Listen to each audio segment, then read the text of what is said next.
Was his first goal? I swear his first goal for Liverpool was in the Merseyside and Derby Absolutely. too. As soon as Xavi took it, I'm not even lying. As soon as he took his shirt off, I was like, Brighton are going to tie this game Injury, without a doubt. That but was I just think like it's ludicrous to not start Salah And I in mean, that to, spot to go from after the winning. quadruple to the non-dribble would be it would be insane.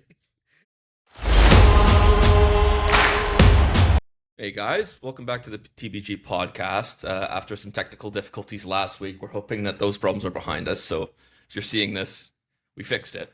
We're just coming off of watching the Man City Arsenal game, biggest game of the season for the title race.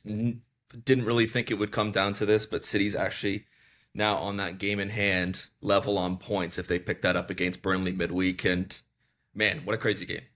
Just insane. great game. Great game. I called it. I said City was gonna do it. Now it's 3 points, and I think Arsenal have what one better goal differential. I think as well. It's about dead even. It's about dead even, right? And it was such a crazy start to the game. I just didn't like these big title matches typically are pretty not stagnant, I don't want to say, but like both teams come out cagey, or at least one team comes out cagey, and then it kind of slows down, and there's the moments you kind of have to take advantage from. But in the first half, you could say that City had some fine margins where they could have been up by more, and then basically at 1-1, you could say that Arsenal had a couple tight margin um, moments go against them, and that ends up being their undoing down the stretch. Like it was such a phenomenal game to watch. I didn't expect that. Usually the City and Arsenal games are a little bit, I don't want to say duller. They are cagey in a For sense sure. because they're two contrasting styles. I, Uh, I think the biggest thing with these big games as well is teams just don't want to make a mistake. yeah, Um, Obviously we saw it today, Donnarumma with a crazy 1 minute later. I think it was like a minute and a half later. yeah. City fans didn't have time to celebrate the first goal. I looked down at my phone right after I was on Twitter, and then I honestly I didn't see it. I just saw it hit the net. I looked up to see it hit the net, and it's funny, right? Like Donnarumma makes that error, but even before that, Raya gets away with one. Like Yeah, off it the was. goal kick, he plays it to the I forget it was probably Gabriel plays it to Raya off the goal kick, and he takes a heavy touch, and Holland almost gets onto it, and that could have gone in. And then there was another one hit the post that flicked off of Gabriel that I think it was Nico O'Reilly had. That was like tight margin. It hit the post and was basically going right down the line, and Raya got to it. So that first half was dominated by City, I felt, for the most part. The ending, No, maybe for sure. Arsenal got back into the game, but City Arsenal were had all over them. Spurs. Arsenal had Spurs. Like I think the 60th minute, the press was like really on, and I texted you right after they missed those two chances. I said City are gonna win the game now. Just so you Yeah, can't. I think it was it Eze who had one. I think it Eze may have had the one been. that hit the post, and it was narrow. It was narrowly out. It was a little bit comparable, not in position, but closeness to the one I that also Nico don't know why O'Reilly had. Arteta took Eze off. It seems like a I weird didn't move like to that. be honest with you. I didn't like that sub.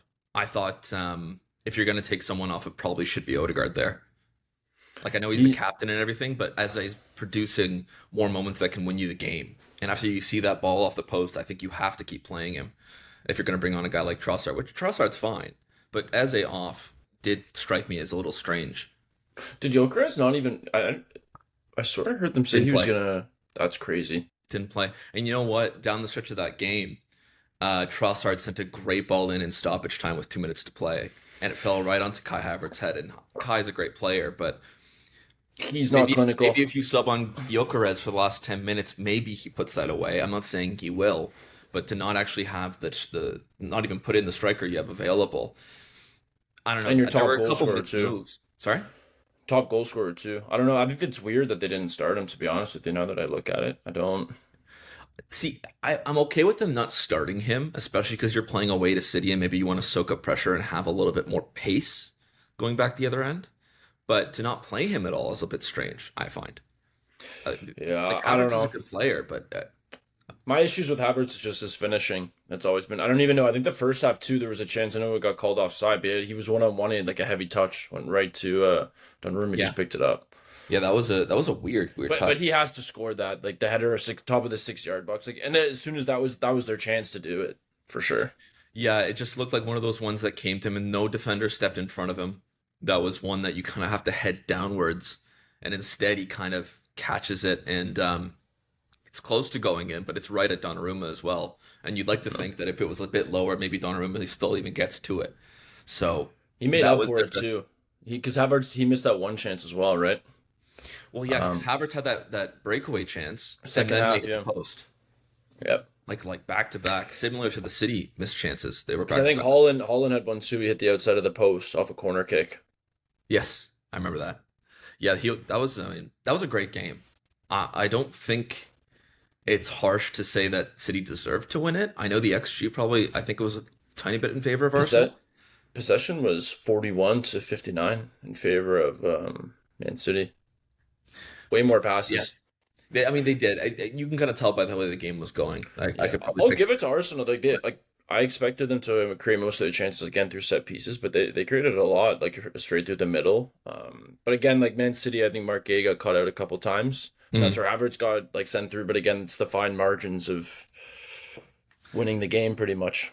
There was a lot of moments there. Like as a title race kind of determining game goes, that was like a lot of chances either end, a lot of almosts that almost went in. Like Gabriel, even before that Havertz chance late in the game, Gabriel has one off the set piece that nicks off Nico O'Reilly and hits the post and barely stays out.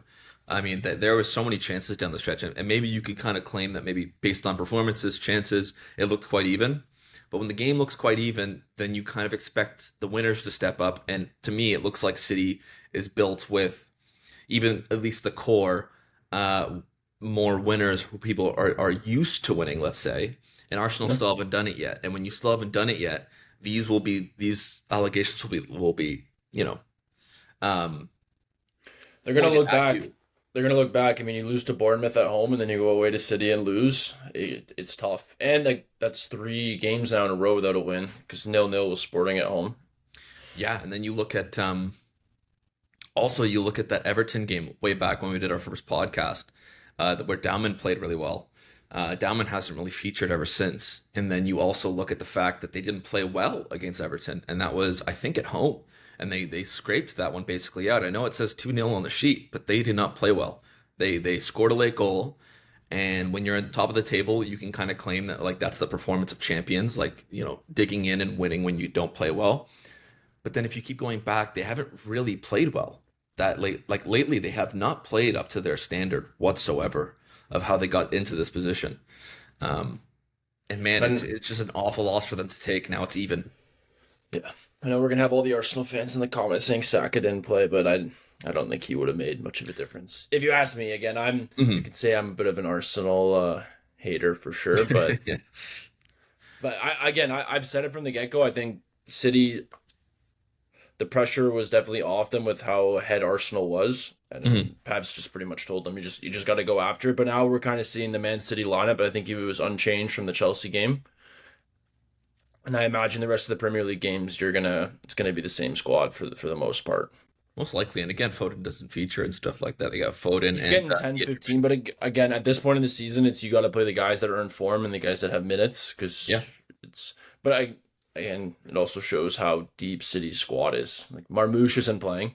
yeah, I don't think Ake's played since the final where they beat Arsenal, and I thought Ake was one of the best players again there. Mhm. It's tough because it's a World Cup's coming up, so obviously guys want to play, but like that's the manager's job is to play who's gonna obviously help you win the yeah. title.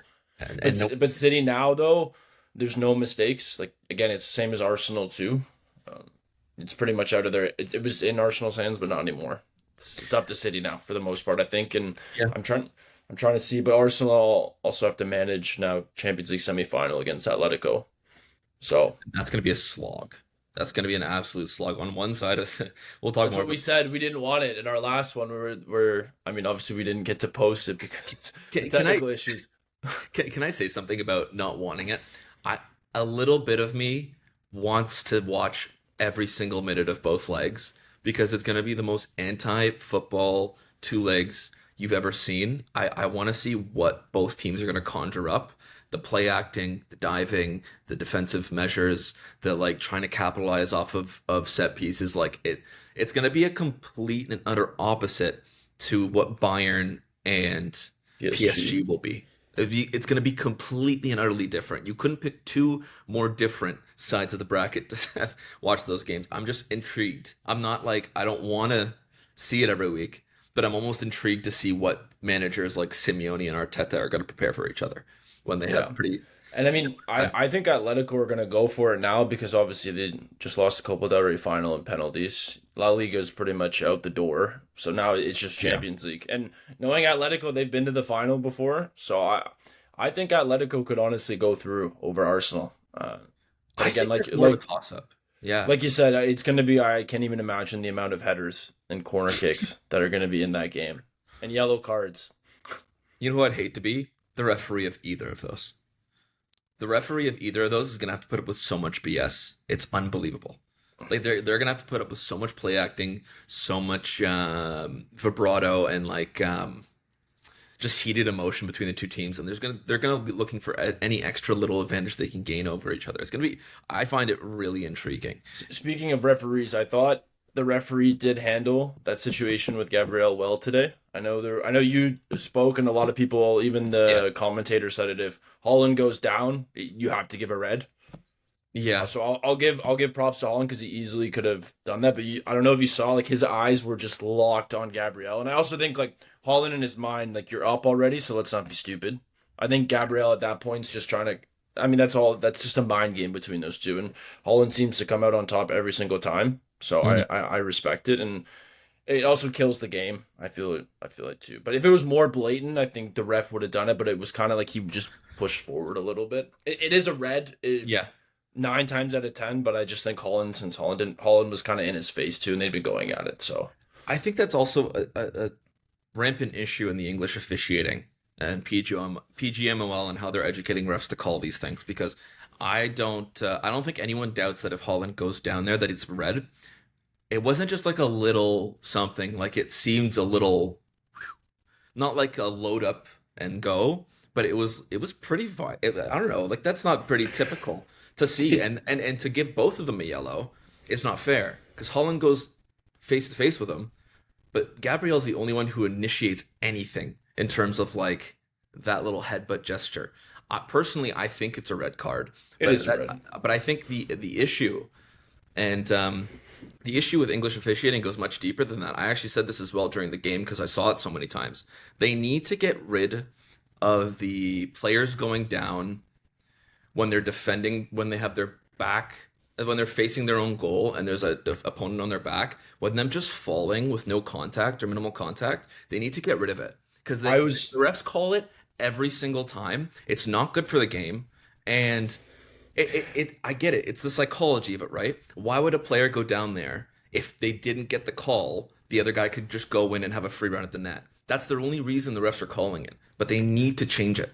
I agree with you in the sense. I mean, I was taught coach that way. If you're a defender, especially back, it's pretty much when you're back, like you're facing your goal and you're in your final third, and anytime with your back to goal, you feel any bit of a touch, you're taught to go down. The pros do it. They did it in university. They do Yes. it in men's league everywhere. Like every player knows to do it, and I'm with you on it.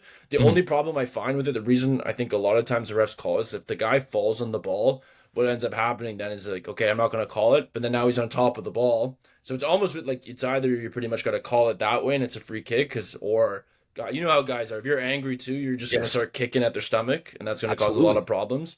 Again, like if it's in the middle of the field and it's like a hard one behind, I'm with you on that. But I think players, I agree with you, players do really look for it, and it can kill the game for sure. And I agree with you that players should look for it because the rules allow it and the refs allow it. But you know what coaches also tell like strikers or teach strikers is to play on the last shoulder of the defender. And you know what the rules changed recently with the semi-automatic offsides. That's probably now not the real thing that you should be taught because you're going to be like a shoulder offside. You're going to be a foot offside. And if the rules started to not allow that, then coaches wouldn't teach it, but you're taught that way for a reason, right? Yeah. And if the referee, like, it's just, I don't think it has a good place in the game. I don't think that when I'm watching, when a defender is up against his own corner flag or facing his own goal, that he should just be entitled to fall over. And I understand that there's going to be contact sometimes, and those are warranted fouls. Completely get it. But the ones where they're not touched and they're right, the assistant referee is looking right at it. There's no way those should be fouls because the other end, if an attacker does that, attacking the other way. Maybe he's facing the opponent's corner flag and he goes down as easy as those guys do. The refs look and they laugh it off. So there's no, there needs to be a little bit of consistency with that because I hate seeing it. I know that there are people who don't watch as much soccer as we do, who probably don't watch soccer because there's a lot of play acting. There's like there's a fair portion of that, right? It comes with it, but you could all again like I'm a big. I disagree when people are like, "Oh, everyone just falls all the time." I don't know if you watch some of the fouls they'll call in like basketball. I mean, I'm not gonna get into it, but I'm just saying. But I do agree. Like, obviously, simulation is huge in soccer, and Mhm. you're seeing less of it now. I think with yellow cards, obviously, for that's like a big one, which has like Mhm. helped a lot. Uh, but again, it also depends on the league too, right? Like Spain, I think Spain's known for it for sure. I think, England, yeah, it's everywhere, but yeah, I get your point. And unfortunately, though, I don't think they ever change that rule. I don't think they ever will. I think it all depends on the ref and getting into it. And I think it's also like what's frustrating too for like coaches, like you're taught to, right? And it's the same with the pros. Like never foul when you're in like their final third. If they're back to goal or anything, if anything, let them kick it out. But it's Mhm. like it's tough not to like press them because if you don't press them, then they could just turn around. But then they're gonna get fouled every time. And I was taught that way. It was university too. Coach every time. If you get touched, go down. And you get Absolutely. And there's different situations for everything. This is kind of like one situation I'm talking about with a defender defending with his back facing the other way, right? But I we both understand that if I go past a guy and he grabs onto my jersey for half a second, and that determining factor of him grabbing my jersey means I won't get to the next ball, that means I'm going to fall because they gained an unfair advantage by grabbing my jersey, whether it's minimal or not. I'm going to hit the ground because that's the only way the refs can see it.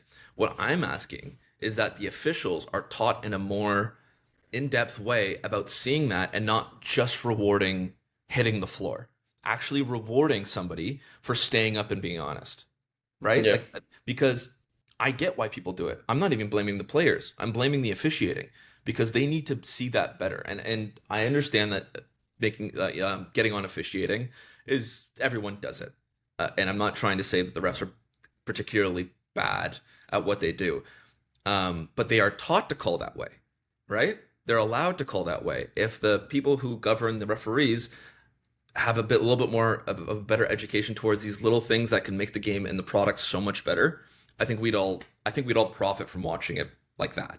No, I That's agree. my point on it. And I give props to Holland today. I will. Holland was great. Any other striker striker gets touch of that, or any other player, they're going down. Absolutely. And So I commend him. The issue is that it doesn't send Gabriel off, but I commend him for doing that. I enjoy when players don't just hit the floor. it's Uh, the problem too, though. You could also be like, okay, Arsenal tie it, then they should have been down to 10 men. It's the whole different. yeah. But And those things happen, right? Like there are missed calls here and there. I'm not trying to root out all missed calls because it's never going to happen. yeah, It's just never going to happen in the game. you're never gonna have a perfect game. No one hasn't. The ref, Game is players, too nobody, fluent. The game is too fluent and to actually it catch kills everything. it. Yeah. Yeah. So Okay, so why don't we talk about the team with the jersey I have on? Thank God, a little bit of positivity. Um, I watched the last 20 minutes, but before you're gonna have to talk on to the rest of it because I was watching the other games. But yeah, I thought the first 30 minutes from us particularly were quite dreadful. I thought Everton were all over us. Like genuinely, I mean they had chances. Let me just be honest. The first half an hour was bad. Mamardashvili makes a save that I think a lot of keepers maybe don't even make with a header down towards the floor. Um, and then they have a number of chances. We can't get our bearings straight. We don't have a good chance in that first 30 minutes. We're kind of letting the game get away from us. Then Everton score and it's pulled back for offside. And within like 2 minutes, Gakpo sends in, and I've been harsh on Gakpo. Gakpo sends a great ball into Salah. He wouldn't. The goal's not happening if Gakpo doesn't set up that goal as well as he did. And Salah scores, and I'm just happy to see Salah in his last game against Everton score against them. And from that point on, for the next 20-25 minutes, I think it changes. Liverpool finally get control of their bearings. They get a little bit more control of the game. I think a long-standing issue is that we can only play well for play like the proper Liverpool for about 30 minutes out of every 90 minutes, which is exactly what happened here. And the biggest issue again I have is the fact that we came out of halftime and we didn't try to just step on their necks because I don't think you can just hold on to this 1-0 lead at Everton when there's so much on the line. Like if Everton won today, they were 2 points back on us. like it was that sort of game. Everton hasn't had this important of a matchup with us in years There's been in a terms lot of of big league important standing. games last few weeks Yeah, for like even with Villa winning today too. That was huge for them as well. this weekend was massive. It's like United and Chelsea too. Another like Mhm. for points, but no, that's again even like I texted you too, just Rio coming on and he had a good chance. He probably could have at least gotten on target. Didn't step over the ball and just flew on him. And I'm fine with Rio coming on with 20 minutes left in the game down the stretch. Like I thought Gakpo had a good game. I've been harsh on him. I thought he had a good game. To which he replied, I "Oh know my I God, couldn't did put you like say something good about Gakpo?" yeah. Um, but I think the goals we score, we kind of have to.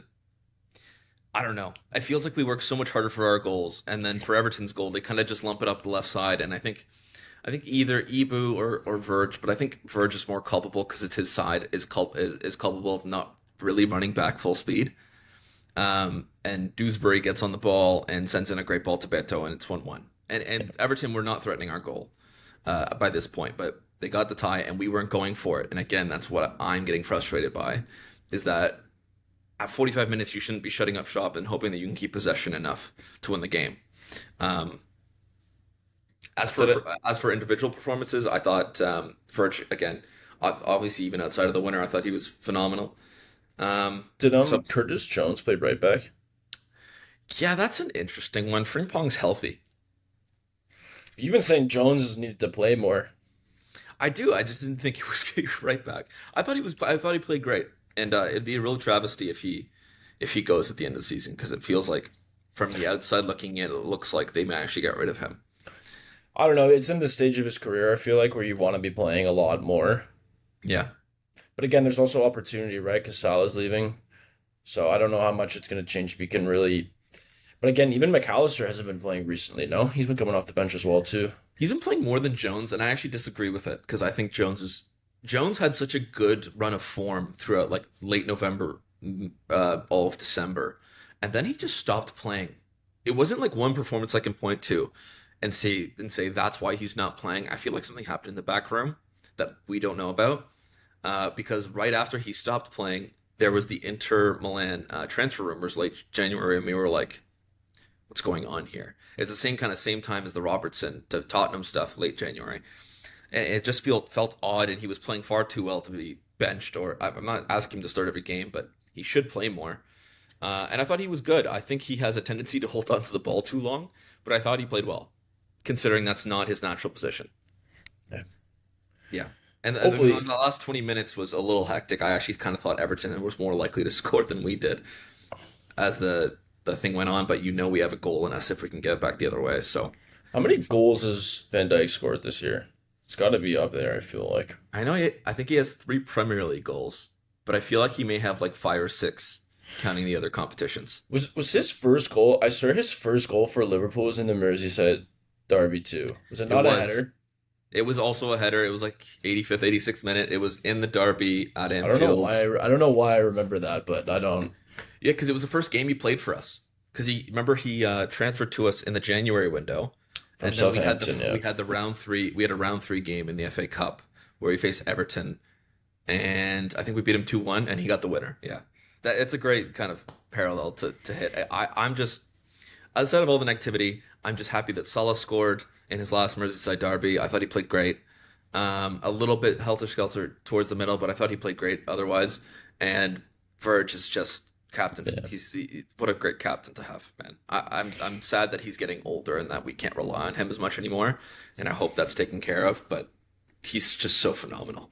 It's gonna be interesting to see what happens this summer with the obviously with the World Cup coming up, but like transfer talks, how much those get impacted because players don't. I know a lot of the time because I remember even yeah, like players just don't want to be dealing like stressing about where their future is when the World Cup's going on, but obviously there's implications of what could happen. But it'll be interesting to see. I don't know, like you guys have to replace Salah. I feel like Oh yeah.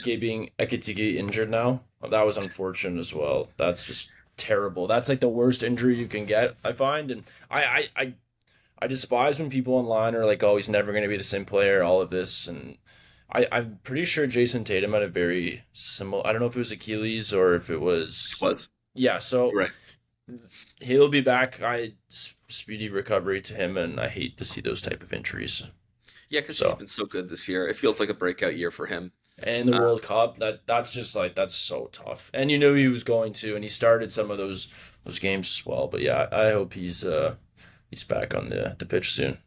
Me too. That's too bad. I think people have been kind of unjustly getting on him last month for the amount of maybe a couple bad performances here and there. I think he's been like he was the bright spark for us for like 6 months, where we were like We were finally like talking about it though. You and me, I remember saying I thought he was one of the best signings like at the early stages for sure. absolutely, and he hit the ground running, whereas a lot of our signings didn't. Kirk has Verts, Isak, like they did not hit the ground running, whereas like he really shone through, and I was looking forward to actually watching him every week. Yeah. Um, it's just too bad because he's quite phenomenal. I think he's at the age. I agree with you about the whole thing where he won't be the same player. He is at the age where, let's say, if they use the same a good doctor, I a mean, good rehab program, that he will be okay. the But it research does. now and the technology, he'll be back 8, 9 months, and That they're was a career ender back in the day. oh yeah, you don't That was a regret that. career ender. The Yeah, Achilles injury. Oh my but God. again, yeah, I hope he's back soon. Hopefully, Me too. Me too. but yeah, He's great.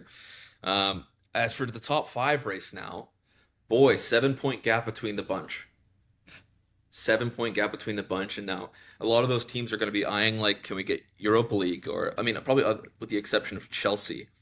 The rest of them down there, you got Brentford, you got Everton, Bournemouth has jumped up into those spots to so make it dangerous. There's a bunch of teams there. can I just say this? If you look right now, so I would say top five. I'm not gonna jinx it. I don't want to jinx it, but right now it's looking pretty much kind of where it's gonna be if you look at it. Just because now Chelsea are what 7 points behind you guys. Brentford are 7 points behind you. Bournemouth are 7 points behind now. Uh-huh. Brighton, yeah. So that's the thing. So Chelsea, Brentford, Bournemouth are all on 48, and Mhm. then you have Brighton and Everton on 47, and then Sunderland on 46, and Fulham 45. So it's not like that's like crazy to think about. There's a ton of teams in there. Like Any of 11, those teams went out, they 11 to probably 6. 11 to 6, you literally it's a 2 point difference. absolutely. Any of the teams win out, and they could very easily get Europa League. And Chelsea's not playing well. Like Chelsea could just fall out of Europe entirely.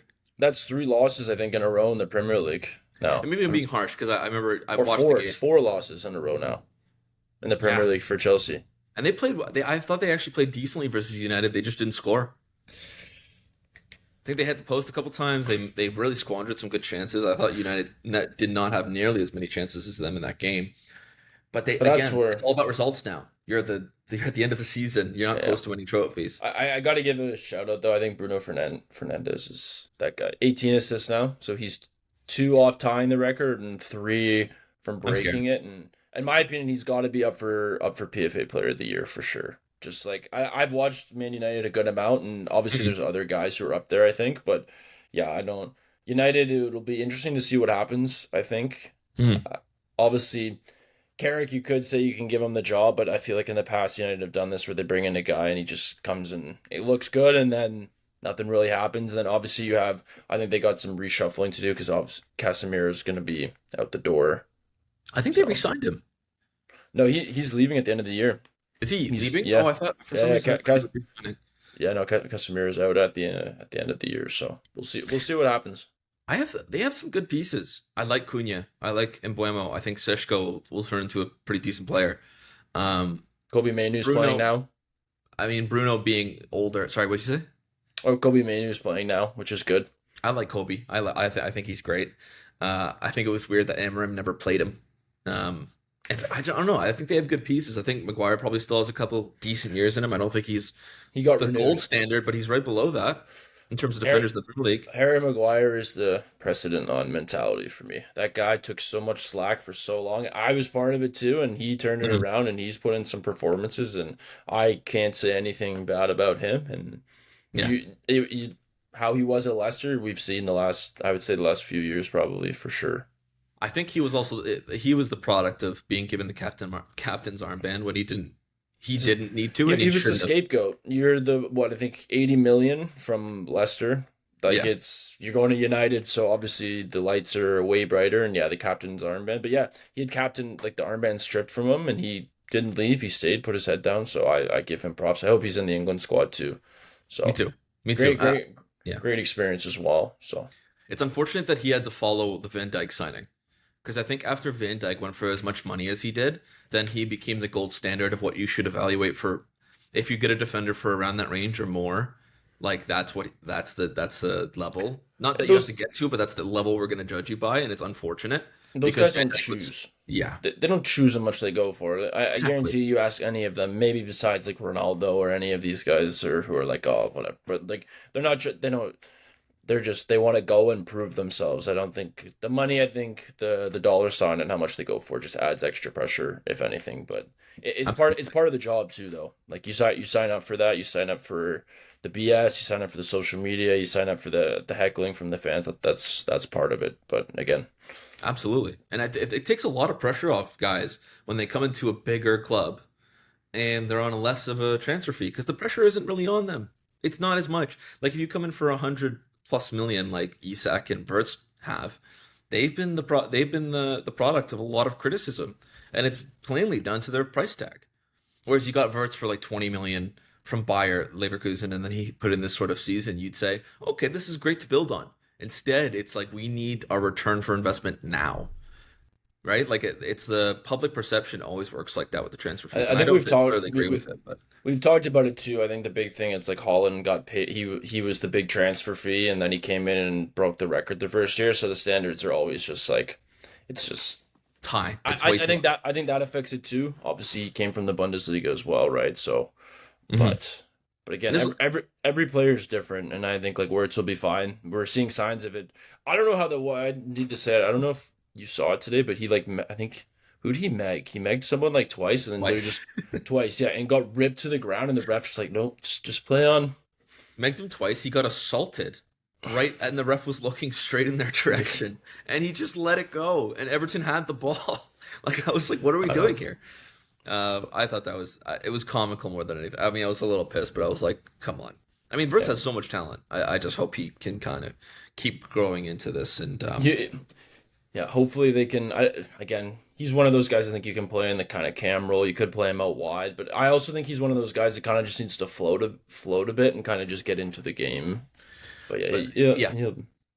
I think with a different manager, he looks completely different. That's my opinion because I keep hearing this on Twitter or seeing this on Twitter, um, that a lot of people feel like to them Verts like how Slot is using Verts or teaching Verts or putting the structure around him is very similar to how Bobby Firmino looked under Brendan Rodgers, where it was like we didn't look. We assessed him as just a striker. He didn't score the goals necessary for a striker, so he's useless. We'll play Christian Benteke instead. Like that was how that was going. And then you see what Firmino turned into with Klopp, where he's used properly, and then he's one of the legends. He's one of the proper legends at Liverpool of that entire era. One of the more forgotten ones. And then if you look at Verts with like, I don't think it's going to happen, unfortunately. But if Shabby were to come in, a guy he's used to coaching, the player who's used to being managed by him, he'll know exactly what it takes to get the best out of him. And that could completely change how that guy looks. It's crazy how it's like just right there. Like Xavi's just available, and I got Doing nothing. nothing. And I keep seeing reports too how the upper management's backing Slot. So I don't know. I think if anything though, it'll be see what happens the first few games. And again, obviously Liverpool fans like yourself and can have their opinion on. Oh well, I hope it goes bad. So he's gone. But it's one of those things with the Premier League. I mean, we're noticing it now though, especially like the season's like never like truly done until like. I mean, obviously it's been different like with City before, obviously with you guys where you win at three or four, but now like when it's like this close, like there was like a 7 point gap, and now it's three with a game in hand, It was and nine. it can It was just nine. It was 70 and 61. Arsenal lost. Arsenal lost twice, didn't they? Am I yeah. crazy? And we've talked about it a few times. So I thought like there was one point in time when before obviously I said I thought City were gonna win the league, but when they had those few chances to like pass Arsenal and they didn't, I'm like, okay, they've had one or two chances now to do and they haven't, I think. But yeah, I don't know. I think it's City and like they're just like you can see Pep like really figure it out. Like Shirky is just I don't even that guy is He's baller, man. nasty. He's a baller. A Um, phenomenal goal today. Like he was just, I thought he was phenomenal. I think he has a lot of charisma on the ball. Like I guess we overuse aura in today's age, but like I, no, but I like that's like what you need. Those are the types of players you need though to like just a bit of individual brilliance to win you the game. And I think that's where Arsenal have a lot of really, really good players, but I also think they lack like that maybe one I mean, okay, like obviously they have like some really good players, but I'm saying like guys who can just win them games individually. But I also think that the average, someone brought this up to me. It was a great comment on one of my tweets. How they were saying how what are they saying? Sorry, I'm having a mind blank.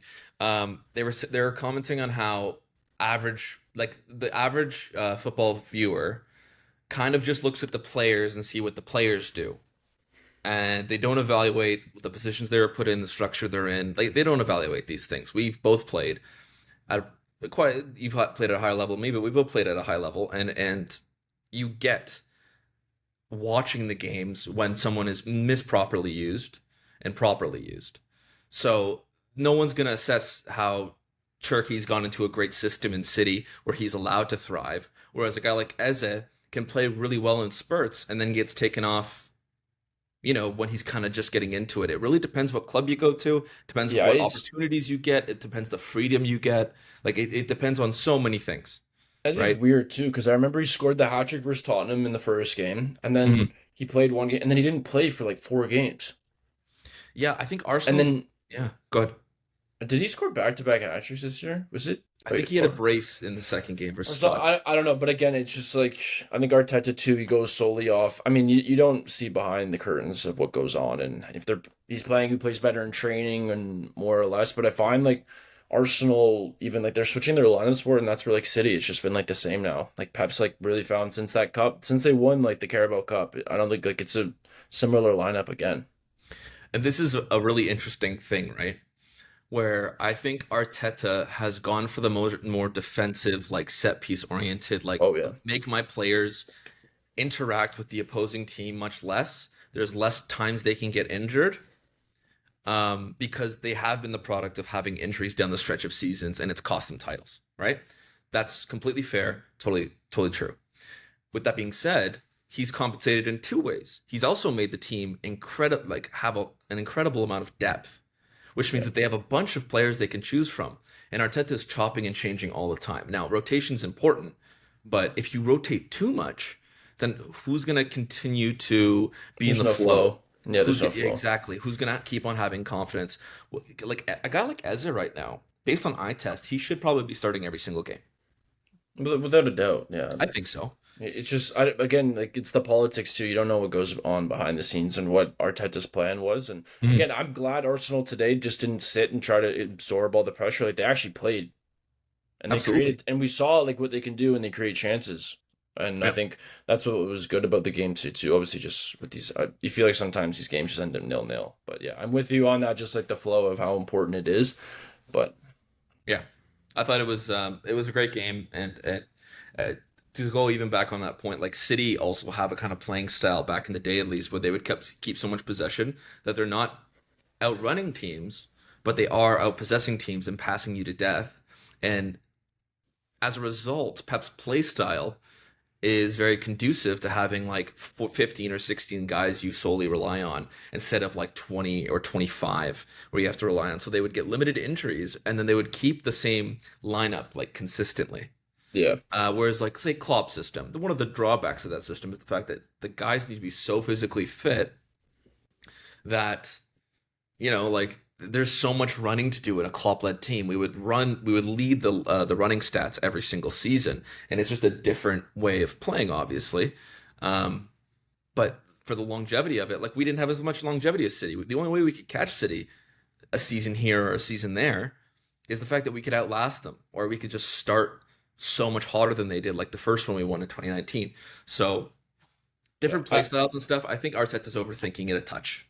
Yeah, and I also saw City and Arsenal ran the exact same amount today. Like all the player combined or whatever was like 130K, but it was like Man City was like 130 and Arsenal was like 130.7. Mhm. So like it still shows you like City are obviously running. I mean, you have Jeremy Doku too. That guy. I just wish he could get some finishing together and he would just go to another level. He had a few Mhm. changes today too, but no, I'm with you on that. And yeah, Arsenal are they're definitely feeling the pressure now. Blood is in the water, and Yeah, City City are there. they're sweating in North London. absolutely. I saw the poly market odds for Arsenal to win the league just a month ago were 91%. They've now, after this game, dropped to 44.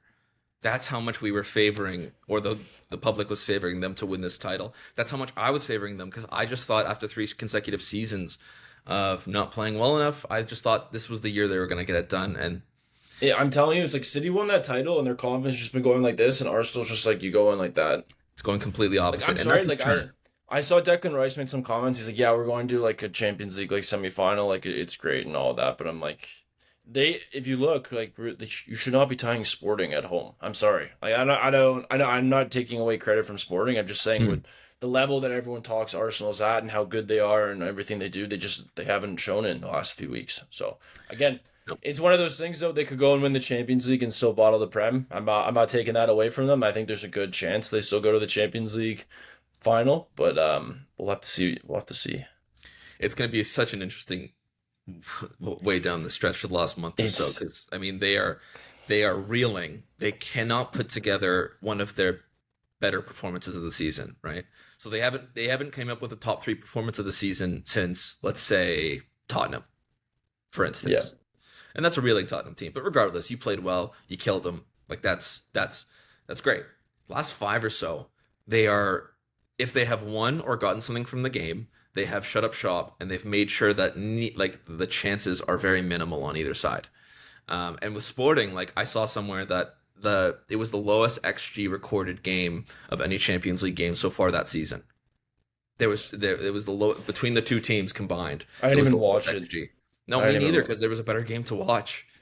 Yeah, There was a better game to watch. I would have switched it over if Sporting got a goal or something, but it didn't seem appealing to me to watch that game. Um, no.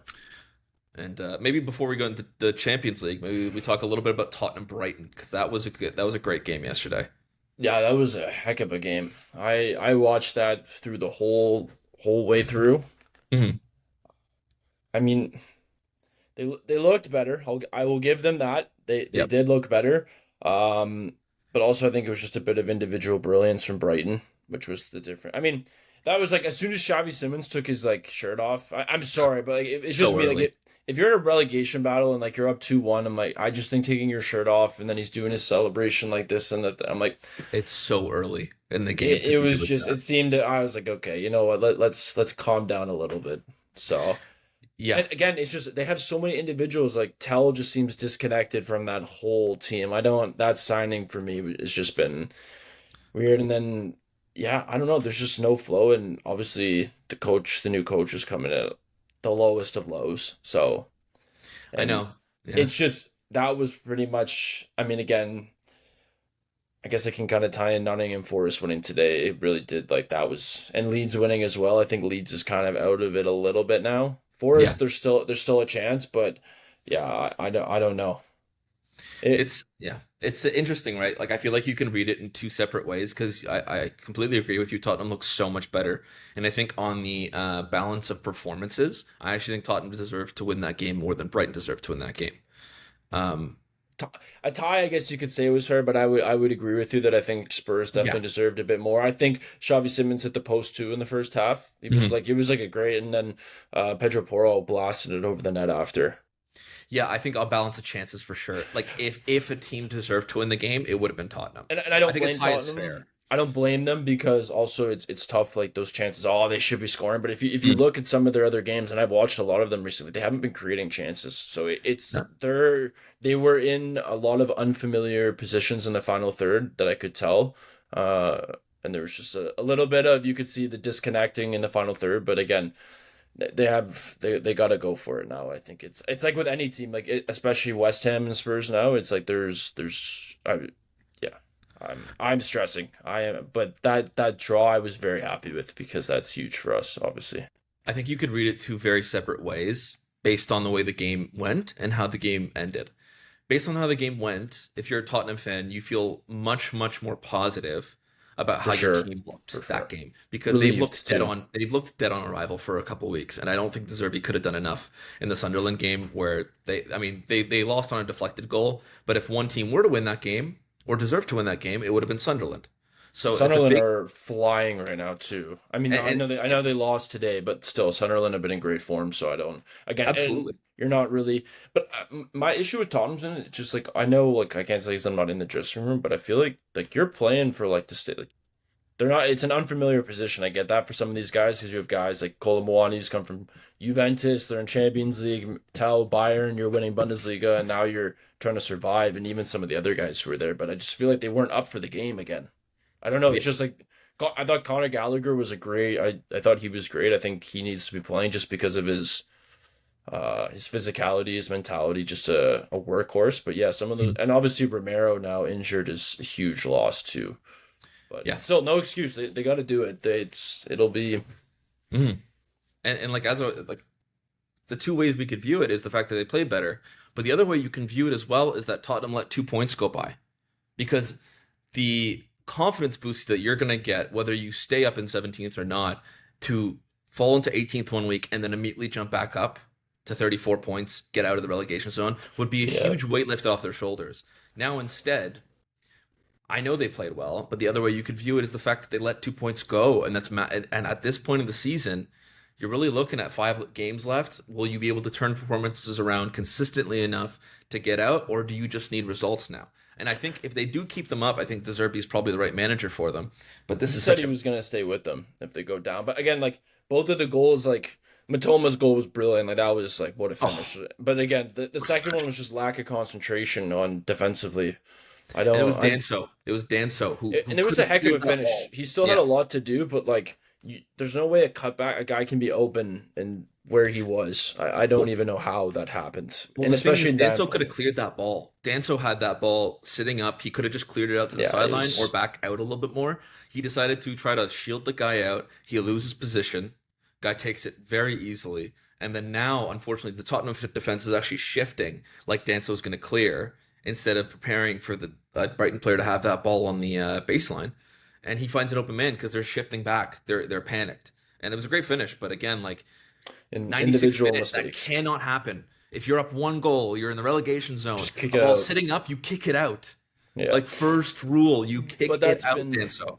that's been the theme for them, just individual mistakes all year. And Absolutely. as soon as Xavi took it, I'm not even lying. As soon as he took his shirt off, I was like, Brighton are going to tie this game without a doubt. That was just like you score it, enjoy your celebration, but that was just like they were celebrating like he scored like a champion. Like, look, it's 90th minute, it's different, and Xavi obviously goal in and assist, so you can give his credit. But yeah, like you're in a relegation battle, and that's like tomorrow. Like when West Ham win, we will go to 35, and now you are 4 points behind.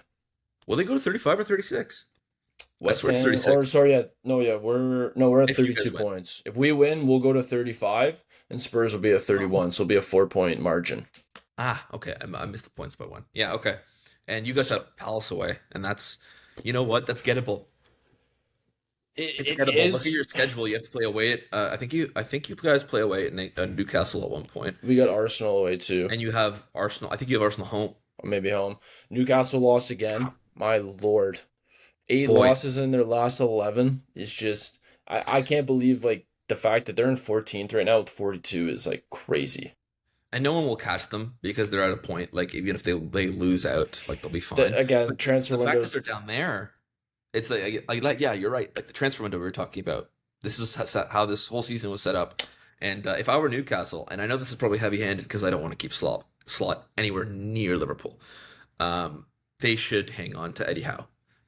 Yeah, I think he's great, and you got to also look at Newcastle. They're gonna lose their right back this year. The England, I Mm. forget his name. Livermento? Yeah, he's gone. I know. Mhm. I think there's been a lot of talks with him, but Lewis Hall. I mean, I think Lewis Hall will stay. Anthony Gordon, I don't. But I also think you got to remember that some of these guys are making a lot of money there, like a lot of money. So I think that's their wage gap. I think is near the higher end of the table. I think I'm not gonna lie. Well, they really need to sign better players, and that's the result of you finish in Champions League spots a couple times in the last whatever amount of years. I think Eddie Howe deserves credit for that, and I think he actually deserves another year. At the end of the day, it's on the players to perform. Like tactics is yes, it's part of the game, but the managers take a lot of slack. But I think it's good that they're keeping the faith with him because I'll be honest with you, I don't really know who you bring in. because I think there's such like a culture there now. I find with the coach and the way he likes to play and all of that, and I think that's like a that's where like I've had issues with Nottingham Forest of just blown like they've just blown up the culture so many times. It's like Spurs too. Yeah. You're bringing in too many managers who you're expecting change immediately, and then they're like, I need this player to do this. This player doesn't work, and like, well, this manager wanted him in, and it's a whole difference. And I think that's why I've been West Ham. I'm glad we didn't because I remember people like get rid of Nuno. I'm like, man, it's been like 4 games. Like we I thought can't. Nuno was a great fit for you guys. Yeah, I mean, it's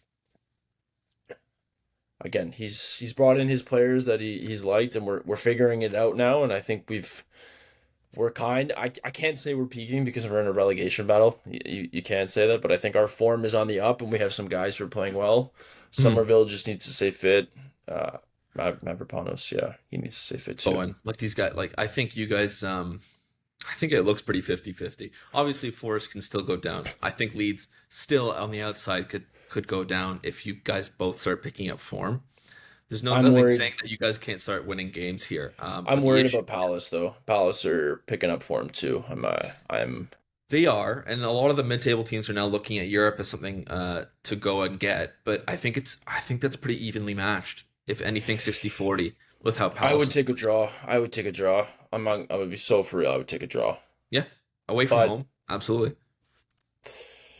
yeah, I can't say much on that game. I'm stressing for sure. I think every West Ham fan is stressing right now. Yeah, But again, Palace is it's tough to go away there. So we'll see what yeah, happens, and I think it's gonna be only thing that where we are at an advantage is Palace did play midweek, so we'll have to yeah. see. Absolutely. And you guys come off a huge win. 4-0 is like a huge statement win considering that you guys were struggling. And Somerville back, like you said, like your best performing players back. The defense looks a little more solid than we're used to. Like you guys tied City. And I think that like even for the neutral, that West Ham Arsenal game will be intense. Like both teams need it so badly for different reasons. And I know that's Yeah, not for a little bit, but like by that stage, I think you guys are both going to be in the same positions you're in now, and you're both going to need it so badly. gonna quote it now. We're just gonna take the title away from Arsenal. You would Imagine. love that. Holy, Now I would go crazy. that'd be great. That'd be I'm great. just hoping because you know what? I think there's a good chance Millwall come up now that I think they're in second now. Are So I think they? yeah, I think they're in But they second fell place. off. That they won this weekend. Don't Uh, teams doesn't isn't there a team who has like a couple games in hand below them? Maybe I don't know. I know Coventry Coventry's up. confirmed. Yeah, that's great story. Frank Lampard, I'm happy for him. Hopefully he stays though. Hopefully he just stays there, and we'll see what they do. But I think the league needs more personalities like that. Former players who turn into managers, like managing like a Coventry City coming up and staying with them. Um, I it's mean, like I'll be honest. I've watched Forest a lot recently, and I was again like today. You're down 1-0 to Burnley at half, and then Gibbs White hat trick, and then I think they scored a fourth near the end of the 4-1. game. So there we go. But no, they're playing well. Porto they played well, and I feel bad. And I know Anderson lost his mom this week. I saw that. Elliot Which was, Anderson did? yeah, the Forest. Oh, Yeah, which was really sad. So he didn't play. He didn't play against Porto midweek. wow. Then they had like the jersey and they did like a nice celebration today. I had no idea. That's actually Yeah, that's so and sad. Gee. yeah, I feel off. Like, he was saying how important his mom was to him and all of that. But I think he's out the door too. Gibbs White, that guy's picked up. All these England guys are picking up form. I don't know if Anderson's English, but I know He Gibbs is. White up. He Yeah. is okay, yeah. But it'll be again. You can make your argument for Gibb White to the World Cup. Hat trick in the Prem in one half is no joke, no matter who it's against. So Absolutely. And Elliot Anderson from all the talking heads seems like actually a pretty consensus safe pick in the starting lineup for the England yeah, team. I mean, isn't that crazy? You texted me that you could have two Forest guys in Yeah, the two England Forest squad. midfielders in Uh, the England And team two good with their skill set. personalities. You don't hear anything bad about them in the media, and No. I think that's so important too. And Anderson just seems like a guy who just likes to play. And I know City Yeah. are linked with him. Uh, Gibbs White, I don't know, but he's probably laughing now. I'm like, man, I almost signed for Spurs. I know what a good choice. I mean, Eze also had the same thing, I right? mean, Eze Look almost at signed for Kudus. Spurs. I mean, I feel bad. He's had injury. He's had a lot of injury issues too. So Mhm. I don't know, but I can't even imagine that you leave to go play UCL footy and you get relegated. I know. So and West Ham finished one spot above you.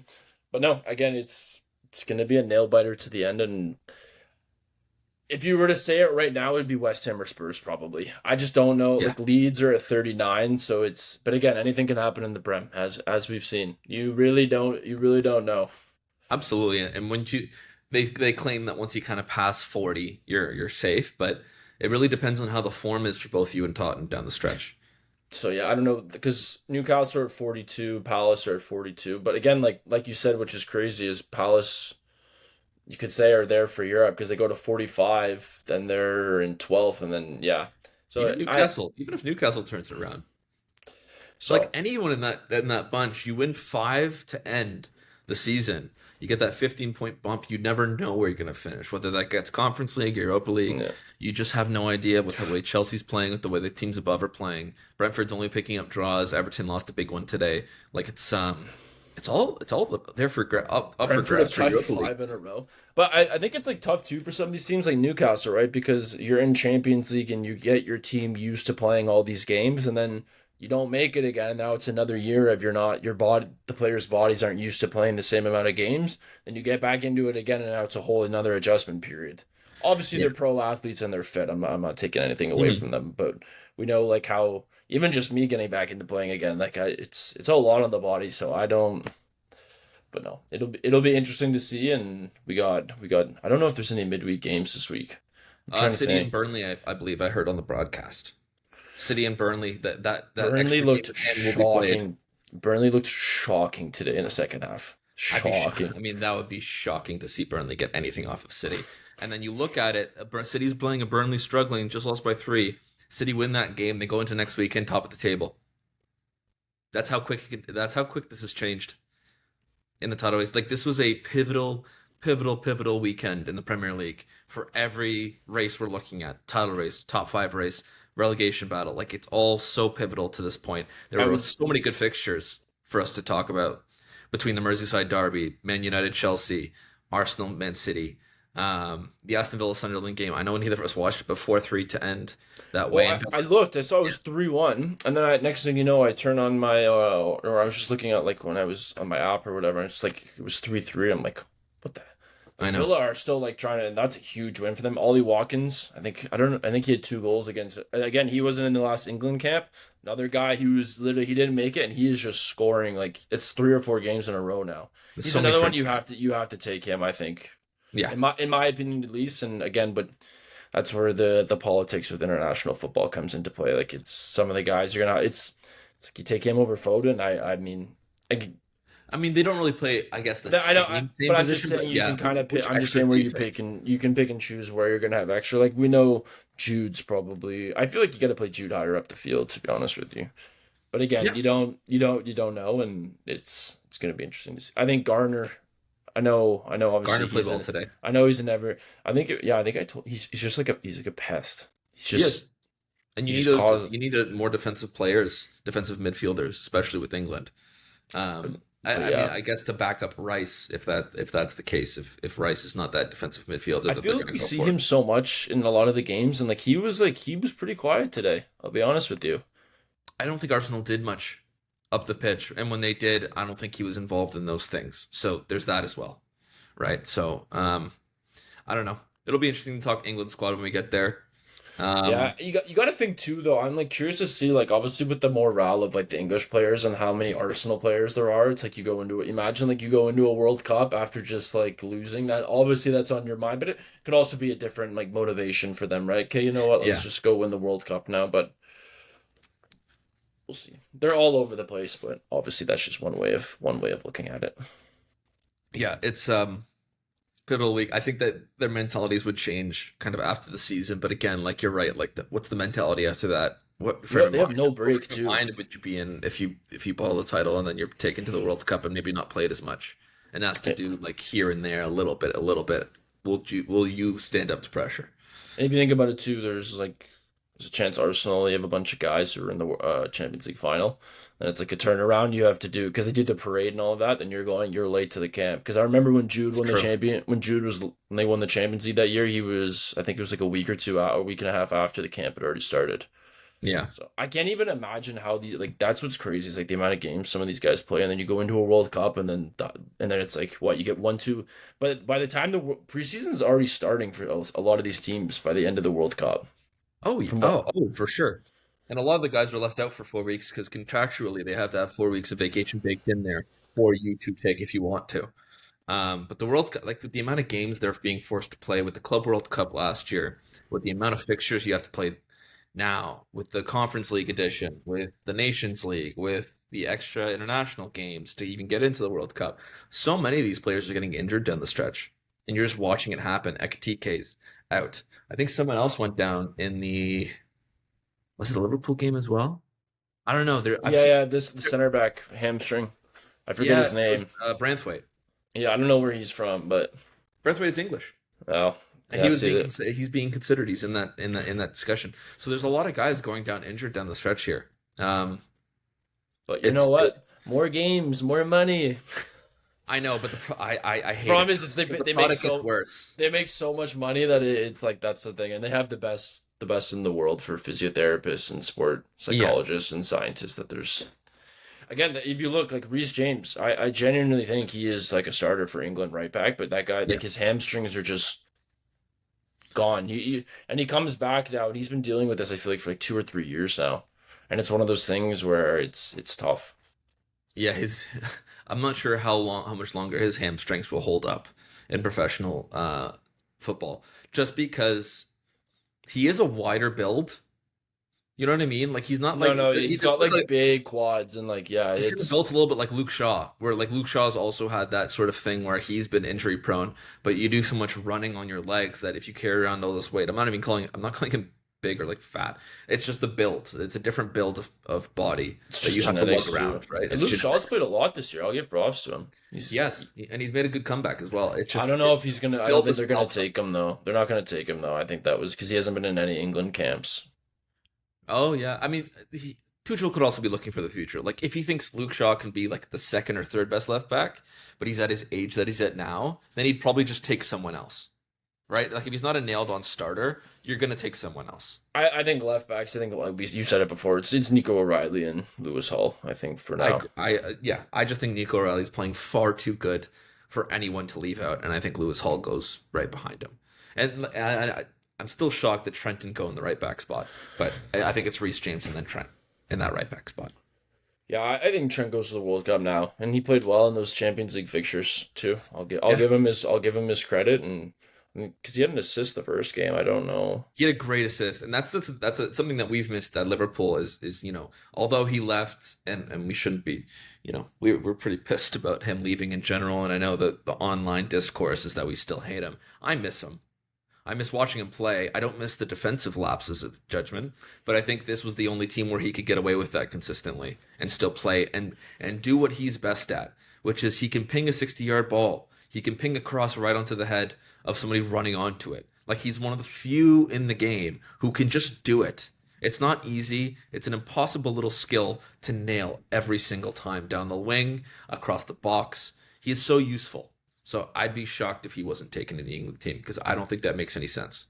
I think it's experience too. So Mhm. I'm with you on that. I think he has to be there. There's not really and again, like they talk about form and how the last camp it was like, oh, we're just going with Jed Spence because he's been in it, and Jed Spence hasn't been playing for Spurs. No, I just a weird pick to me. Newcastle, I forget his name again. Sorry, I'm blanking out. They've just been in poor form. Livermento? Yeah, Livermento, they've just been in poor form. Reece James injured. I don't like. Trent's playing 90s for Madrid. It would be shocking if he did not go. I would genuinely be. And look, okay, you're playing like defensively, but then if you think about the guy, like that's why you have Trent because of his attacking arsenal and what he offers. And like what I said, like if Reece James starts, that makes the most sense to me. But Yeah, if you're tied or you're down a goal and you need something late in the game, you pop on Trent for 10, 15 minutes. And then all of a sudden the quality of crosses improve, the passes into space improve. He can unlock a lock that no one can get in that game. That's a very integral skill. Plus penalties. The guy can hit free kicks. The guy England can don't hit have anyone penalties. else, I think. Like I'm trying. Obviously, they have like yes, a lot of talent, but I'm just saying like 60-yard balls and free kicks and all of He, that. Yeah, no. he's an insanely unique profile that I would be shocked at that if they don't take, Yeah, regardless of again, defensive ability. it was another thing. Tuchel probably just pushing it again, but look at the form of him. Look at the form of Watkins, who's picked up. Watkins for me has to go. I've been watching him a lot, and he's just He's Rogers, a good Morgan, player. Morgan Rogers as well. He's Hmm. been crazy good. So There's a lot of I'm players to excited pick for from. us to go through some of these teams and discuss who and it'll be interesting to see who they leave out and but yeah. Absolutely. So let's finish off a little bit with the Champions League. Um, Maybe we can talk a little bit about the game that happened midweek and what we expect from the semifinals. I kind of wanted to start off with the Bayern Real Madrid game because that was insane. That was insane, and that's what a proper football game looks like. As we were mentioning about Arsenal Sporting, how boring that was. That game had everything. Neuer was absolutely outstanding in that first leg, and then he immediately gives back the difference in the first minute. Arda I think also too I thought Neuer could have saved the free kick. I don't know if that's being harsh, but I thought he could have maybe A tad, but I do it think was in at that weird Neuer's spot though level, where he yeah, would have been diving into the post, I think. It would have yeah, been like a straight into the post, but again, yeah, great goals though, to be honest. Arda that first one was just I know Neuer put it to him on a silver platter, but still though, still that's still a so heck of difficult. the curve on it, you could see it was like so Mbappe scored. I'm not surprised again. That was Yeah, he's got good form.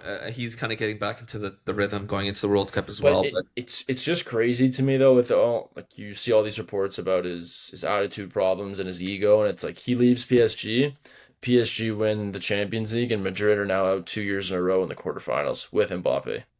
And yet yeah, so again, I don't know how much of not saying it's his fault. Obviously there's they conceded and but that yeah, I think that's I felt Jude had a tough game. Thought he was really good when he came on in the first leg. Second leg, he just seemed to kind of just there wasn't coast a little much. bit. Yeah. Yeah, Um, yeah, I think Vinny gets himself in trouble, and I think he gets sometimes into some things that he doesn't need to get into, in terms of the game, like pushing over Kimmich a couple of times. Kimmich is so smart though. He knows exactly what he's Kimmich. That's like again another guy with just attitude. That's just like prestige Yeah, or pristine. Sorry, yeah, that's the right word. Pristine. Yeah, I he almost feels like a Philip Lahm regen. Not maybe oh the exact way that he plays, but in terms of Bayern man, will never go anywhere. Quality, can play center defensive mid, center mid, right back. Like he can play yeah, wherever he and needs to. I feel bad for Camavinga. The red was harsh. I'll be honest with you. I thought the second, yeah, he was just like I know he wasn't like time wasting. Like they were Mhm. down. They had to or no, they were tied at that point. I think Yeah, yeah, they were tied. So it's not like he's trying to like. And again, that's the problem with like it just changes the whole flow of the game. And obviously Luis it Diaz does. scores right away after, and then Olise we finally see the finishing product. Olise's been he had showed everything else with the fixtures and He had a great goal. He had a couple others where he cut inside and narrowly missed. I don't think I noticed him other than that, but he was a lot quieter in this game compared to the first leg for sure. absolutely. But He I was the think him and yeah, Neuer were the best player in the first leg, and then they both kind of. I mean, Elise scored, so I can't take it away from him. But yeah. I just thought I think Bayern deserved to go through on the basis of like if you look at the stats after the game, I think Bayern let a lot more chances go by. And I know with the Champions League, it doesn't matter as much about the chances. It depends how many you're taking. But I just thought Bayern deserved to go through. I think it is harsh on Kamavinga to go off there. I think also another thing is presence of mind as a player to know you're on a yellow and to not take the ball with you. Like you yeah, just got to remember these things because they could come back to bite you at any point when you're on a yellow card. You have to be careful. And you know yeah. that's a rule. Now, whether the ref should have ignored it for the purpose of the game or thought it was a little bit tedious and maybe too borderline and not call it, that's whatever. But it's just silly. It's sort of the thing you ask of a player, like just don't put yourself in that position to have that not go your way. I thought Real Madrid was clinical when they had needed to be. They had 3 shots on target, 3 goals, and yeah, just Bayern. I think is the better team personally. I think they're the clear cut Collection are the favorites. team. They're the favorites to win without a doubt. I don't think it'll be Absolutely. Yeah. so. I was just gonna say Barcelona with two red cards back to back games. Man, they really shot themselves in the foot this whole tie. I mean, they're the better team than Atletico. They're the better attacking team, and they got right back into it right off the bat. I thought Lamal, yeah. Lamine Yamal had a phenomenal first half, where I thought second half again he kind of got lost in the rhythm of the game. And I feel like it's tough for him though because I find when he was getting into the final third, it was three or four guys around him every single time, yeah, which you have to do. You can't let him go one on one for sure. I yeah. mean, Ferran Torres had the one goal disallowed, which is tough. Hmm. I think there was a potential that Barca should have had a penalty. I think too. The push on Olmo in the box was pretty clear. I'll be perfectly It's a honest real with you. 50-50 one. But again, it's Yeah, also like Barcelona got to know like the two red cards they were red cards. Like I don't there's again, and it was the same thing, just playing it behind their center backs. And that's where they're liable. hmm Just slow center backs, and they yeah. paid and they paid for it. I So think that yeah, their attack is far more intriguing and dangerous and fun to watch to me. And then you look at their backline, and I understand that they have the La Masia sort of products that come through. I don't really know half of them, if I'm being completely honest. yeah, I don't Um, know. I know like Araujo. I don't yeah, know if I don't think he started, but I know Koulibaly is one of their like stronger ones, and obviously he got the red in the first game, which I think was harsh too. But this one was definitely more of a blatant red. I think it was Eric Garcia got it. yeah, and Barcelona's missing a a Van Dijk, a Saliba profile in their team that you can rely on. And in the defense, I mean, particularly to organize, to orchestrate. They are so good at going forward, but the issues that they incur from not having a strong enough defense or letting these guys go on these unmarked runs, like that's what's cost them in the Champions League this year. It's what cost them last year against a team that was inferior to them on quality. Inter Milan was inferior to them, and they should have gone to that final, and they let it slip. So It's two it, years in a row you could have the argument that they're the best team in Europe. To be honest with you, I think, in my opinion, they were the only ones that were gonna really have a chance to go at Bayern. But again, Bayern's back line is like scary too. They have like a that's the thing, strong, right? Like strong back line, Barcelona does not have that strong back line to me. and I, that's I, that. I think Araujo is largely overrated. I think even Barcelona fans say it themselves that they think Araujo has a little bit of the bozo gene where he gets into situations he shouldn't. Um, and that's what's cost them for years. You can't say anything about their attack. You can't say anything about their midfield with Pedri and Gavi and Frankie de Jong. Like they have a talented group of guys, but their defense lets them down at a lot of different points. And that's the real reason. Like they can get by in the Spanish league, outscoring teams. And it's not like they concede a heavy amount of goals either. But when they play the higher quality of teams, they break them down, and that's the big issue. I think they're gonna figure it out. I think Lamal too is just like that guy's just so dangerous, and obviously he didn't create as much. I found like you said in the second half, but again you're down a man as well. But Mhm. yeah, I'm not worried about Barcelona. I think they're on like this for sure. I think Lewandowski's probably gonna be out in a couple, like maybe next at the end of next year. I don't know if he's going back or not. But it's one Yeah, of those teams where like I think a big signing striker will come in, and I'm with you on completely. They need a center back for sure, just to have like a bit of proper one. authority. And yeah, like it's a young back line. I thought Cancelo's been great too. Uh, I don't know who's been playing right back. I'm blanking right now. It's been Who would be playing right back for them? I it don't was know. oh jeez, Kunde. Sorry, Kunde. Yes, yeah, yeah. Decent Um, play, a good player. But again, I think it's the center back issue of having someone who can properly organize And and Kunde who's been was a there, done it. CB. Kunde was a CB. Didn't he play Uh, right back? Does he play right back now though? he plays right back now, but he was a Yeah. CB when they signed him, and I think they signed him from was it Athletic Bilbao? I think it was Mm. Bilbao they signed him from, or Sevilla. It was one of them. I don't know. And you know what's interesting? I know Barcelona maybe have money troubles here and there.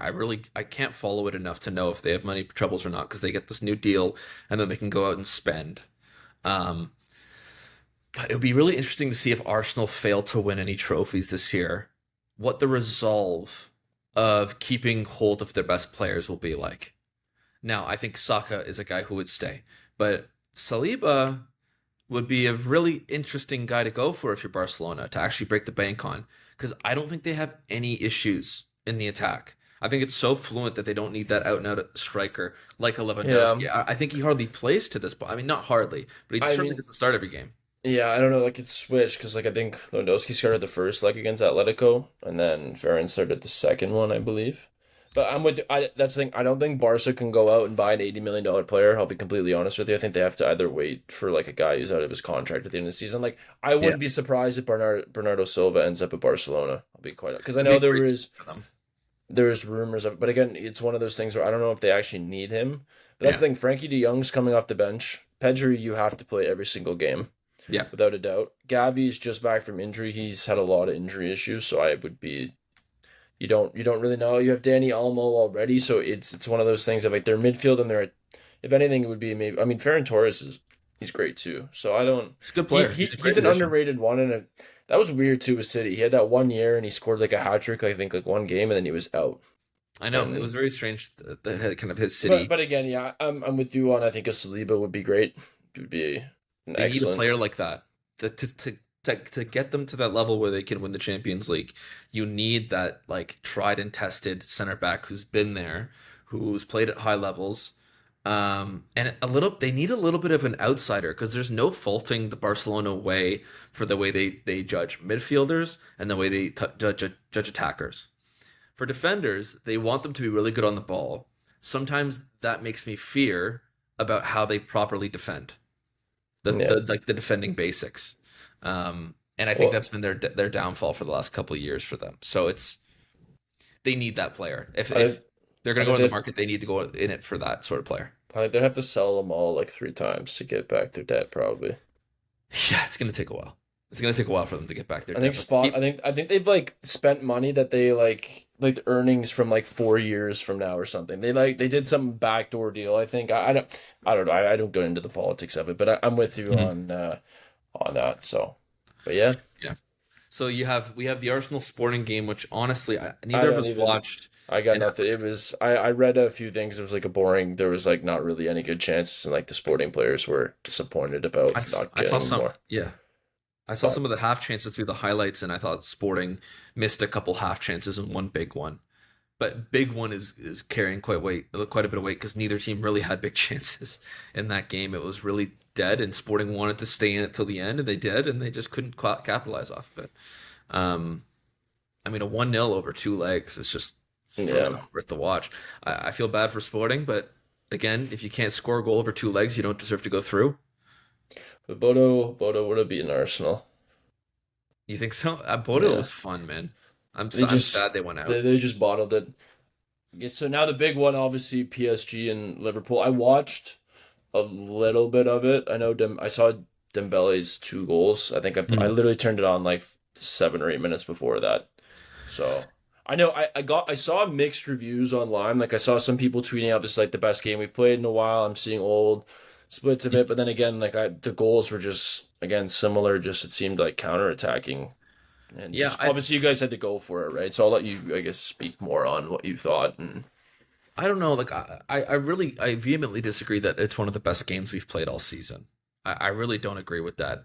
What I do agree with is that we looked much better, but I don't see how you can set up negatively when you lose the first one 2-0 and you know you need to go at PSG. I thought we did a decent enough job at going forward without giving up too much going back. And what caught us out is the fact that we didn't score a goal. Is the fact that we had chances to score goals and we couldn't. I thought Ekatike was actually playing phenomenal before he had to get subbed out with the Achilles injury, but I think it's ludicrous to not start Salah in that spot after what he did the weekend prior against I think it was Fulham. So I just yeah, don't when I saw understand. it again, that was It's his last probably it could have been and was his last Champions League game with Liverpool. You clearly see he can still score and you need big goals in big games and you don't end up scoring and now you're going to put him in after 30 minutes. And then Rio again was used sparingly. We talked about on the Lost podcast about how Rio and Salah both kind of needed to start. I gave you like a kind of ideal lineup of what I thought was going to start, or sorry, what I wanted to start. Again, there was like 4 or 5 differences there, um, and I just think we didn't take chances. But again, PSG has so much quality that you need to really bear down on their goal more often than not, and you can't just blame it on not scoring because we should have been getting into this game based on performances. We should have been going down into this game down 3 or 4. PSG could have killed us by more in that first leg. They Yeah. had much more chances than the 2 goals that they got. So all in It, all, I think it was expected. I appreciated the performance the team put in.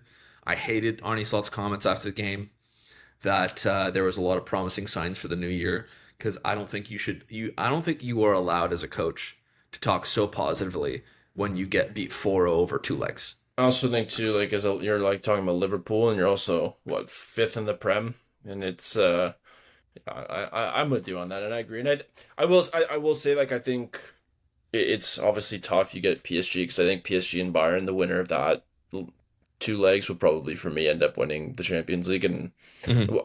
but yeah, I don't know.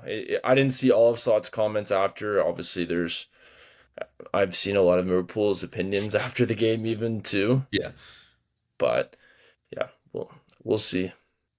yeah, it's disappointing to see the way it ended because I feel like this was basically coming that we would go out of the Champions League the moment we faced a really good team. Do you know what's crazy though? Is like if you look at like the draw and how everything happened, like imagine it was like swapped though. Like Liverpool was playing Sporting and Arsenal I was know. playing. It's like there's a genuine and like you guys Atletico, you never know how that goes. Like you, if it was like reversed, there's a chance you guys go all the way. Obviously that's it. It's If hype. and buts, right? Like Yeah, yeah. we went If and to buts, we went hypothetically, to but we went to 2 Champions League finals with really easy schedules as well. Like as a Liverpool fan, I can't actually complain because that 2022 one, I think we played. I'm pretty sure we played Inter, Porto, and Villarreal to get to the Champions League final before we faced Madrid. So there's been other years where yeah. we've gotten the brunt of the luck in the draw, and this year was not one of those years. This year, I also don't think we deserved our luck in the draw. And I also think the Champions League, you play who you play. It's the That's best, it. yeah. And It's the best of the best. The closer you get, you're facing the best team who's comfy in your part of the bracket. Whether it's maybe on paper as good as you thought it was going to be or not, that's the team you got to go through. And at the end of the day, we didn't score a single goal in 180 minutes, and we started Salah and Rio a grand total of 0 times. So I think it was expected. I think this is exactly what I expected of us. I think we're the fourth or fifth best team in the Premier League right now, based on our yeah. performances, and that's exactly where we are. I think it's an exact deserved Average fitted for season. our season. It's an average below average. Honestly, below average season for you guys. I'd say. Based on how much we spent going in, it's a below average season. Now, if you take into account that there's a lot of chop and changing, then you can say maybe it's more of an average season. But that was our choice. We chose to get rid of the majority of our depth so we could fund the new players we're getting. That doesn't mean they're going to be good, and that's our fault from the hierarchy standpoint. And Slot just hasn't. He doesn't inspire anyone on in the Liverpool fan base. Maybe anyone's a little harsh. Like 75% of the people I talk to don't have fun watching these games. They have no fun watching these games. Now, the second leg was a little better, but the first leg was just torture. You didn't even How, want to watch it. how different do you think it is though if you guys are winning games and you I don't still think it's playing this way? me personally. Nothing changed for me throughout December and January. We were 13 games unbeaten, and nothing changed for me.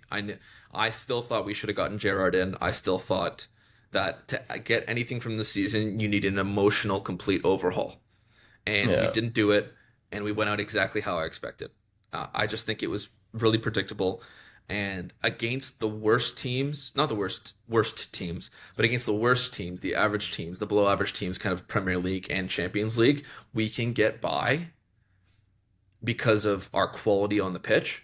But we're only coached in a defensive way. We have no offensive structure heading up the pitch, and that's why guys like Verts and Ekatike and Isak got 9 touches today. He got 9 touches against Everton. I think against PSG he started instead of Salah, and he's not healthy. He's not like 100%. He just started Isak instead of Salah for no reason. He got like 4 touches and then he got subbed off. And Yeah. before the game, as Isak is announced in the starting lineup, he says, "Oh, Isak won't be able to play 90 minutes." Well, why don't you just walk into the PSG dressing room and just tell them everything you want to do, front to back? Like, why are you telling us these things? Makes no Yeah. sense to me whatsoever. Um, that that's I'm excited to see it because I think they'll do like end of the year interviews. So they're not. I don't know if they do that. Do they? Or like exit It'll it be. and I'm not sure if it's like out to the It's public not, it's like not that. like But NBA kind of, but I don't know if it'll be interesting to see what he says. He's probably just gonna say the same old stuff of, oh well, you know what? We'll be finished great, great way to finish the season. a We'll lot be of promise, back. a lot of potential. Those are the buzzwords he's going to use. Like we didn't just win the Premier League the last season. He's just going to act like this is Yeah. where we expected to be, and it wasn't. So So disappointing year, but PSG more than deservedly went through on merit. They showed the better resilience. They had great defensive structure when we were actually attacking them and playing well, and they deserve it. They have the better players on the wing. They had better performers almost everywhere on the pitch. So it'll be great to watch PSG Bayern. Bayern PSG is gonna be a cracker. That'd be That a is great one. that's So good. I'm excited for that, and I think Atletico. I have Atletico and Bayern final. I could see that very easily. It's I think Atletico now, especially losing in the Copa del Rey, I think it's gonna go to pens just because. you think Like, so? like we talked about before, it's just going to be a stalemate, and I think Arsenal and Atletico will really prioritize not making defensive mistakes. And Simeone will be hell bent on this this Champions League campaign. They have relatively nothing to play for in the They league. got nothing else. Yeah, Cementing La top Liga, four. La Liga's done. Real And Madrid they are they in were really poor playing for form. these two top cup competitions, and to not win the Copa del Rey is going to be a real hurtful one for him because Understood. their chances to win any silverware is always going to be stopped by one of two. After the two get eliminated and you're playing the final against, was it Sociedad? Who was it? I forget. Let me tell you right now. When you play the final against whoever else that's not those teams, you want to win that because you know it's so difficult to get through the top two teams Yeah, it was in your. Sociedad 4-3 on pens, and they're Yeah. take in. So they're fourth in Mhm. La Liga, Villarreal. So they're Teja Buchanan could be playing Champions League next year. Oh, Or that's they were big. in it. Were they in it this year? Villarreal? I don't know. No, I don't think they were. I don't remember. I don't particularly remember them being. They may have been though. I just forget. Yeah, like it's so if you look Barca 79, Real Madrid 70, Villarreal 61, Atletico 57, then you got Betis at 46. So there's It's too much of a gap to even worry about. It's all Champions League for them now. it's pretty much done, I would say. Yeah. Yeah. I don't So know. what a great semifinal that's going to be on one side, and I find it so intriguing on the other side. I Because feel like we Arsenal, Atletico, how did we get here? we got to see if there's a way we could do maybe just like a live stream for one of these finals for the I final know maybe. that'd be I- great because I'm really intrigued to see because sometimes playing in that like people identify on paper or by performance like what the better semifinal is. A lot of times the two strongest out of the four kind of end up on one side of the bracket, I and then know. the two weaker ones play, and I then for know. some reason the winner of the two weaker ones find a way to win. They find a way to win the final because they have that a little easier path, and it doesn't matter what path you take. It just matters that you get there. So We'll see. it's so massive for both of those teams, Arsenal, Atletico, for at least one of them to get like for either team to get to the final is going to be an occasion. And I'd probably favor I just think Arsenal to win in the final Arsenal more than Atletico, but I think Arsenal go trophyless. man, I mean to go from the quadruple to the nundruple would be would be insane. And you know what though? The best part is Arteta's just gonna get another 2 billion in transfer fees to go You know what? splurge. The one thing I'm gonna mention is like I hate slot in the media personally, but Arteta's no better. Like they've been losing, they're on this losing streak, and every quote I hear out of it, I'm like, dude, shut up. Dude, did you see Keep they it were? personal. Keep Did it you between see? your It? teeth. I saw something. They were like burning fire at practice or something, and someone tweeted. Someone tweeted, "Even witchcraft won't save you." I know. I don't get his quotes. I don't think it does anyone. I don't think it does him favors. I don't think it does his team favors. I think their fans Oh, just are imagine tired it of was. hearing it. Imagine it was a Liverpool Arsenal final. The quotes you would get. Oh it would my be. god, that would be. I would no. I couldn't put up with that. I already had to live through Liverpool Tottenham and having Arsenal's dreams and hopes on our backs. Yeah, the That fact you guys. they would have had to fold if Tottenham got a Champions League before them. So Tottenham But- in their last 5 are draw, loss, loss, draw, loss. They haven't had a win. Yeah, they're winless since. They're winless in 2026, I think. Yeah, that's insane. That's insane. We're That's almost out of insane. April. We're mid-April and they haven't won a game this calendar year, and they had the chance. And So, Kolo Muani could be the only player to get relegated from the Premier League and then go win a World Cup. oh God, they have a couple of guys. They have a couple of guys with that Yeah, opportunity. there's a couple. Yeah, I don't. Romero, He's injured Romero, though. if he's I healthy. don't If he's know. healthy. If he's healthy. Who knows, They got man? some guys in there, man. Anyways, I think that's all we wanted to cover. If I check my notes here. Yeah, There was a lot to cover because we had the faulty podcast. Apologies for that. Software Yeah, just that's gave out, brutal. but It was a good one too. it was At a least- great one. But I'm glad we could get this one. It was an important week for the Premier League. Got to cover a Honest- little of the Champions League, and yeah, this is going to be a great finish to the year. I'm excited. I'm excited to get into the World Cup fever a little bit more as we keep going. I can't wait to post the clip of when I said City are gonna win the league, and then it's Just post that everywhere. And I just that West Ham tweet I sent you. I know we've talked about it before. Just Yeah. the first and Going last. it's going I to saw 10 it today, million. man. It's at like 75 million views now. I think It's insane. so. That's insane. That's crazy. That would be insane if they just win nothing. I was joking about the not truthful, but like Jesus Christ, to win nothing would be crazy. So Anyways, thanks for tuning in, guys. This has Thanks, everyone. been our third or fourth podcast. and this is number 4. It should be number 5, but technical Yes, issues. You exactly. This is our fourth podcast. We're in the books, and we will see you next week. Peace, guys. know. Peace.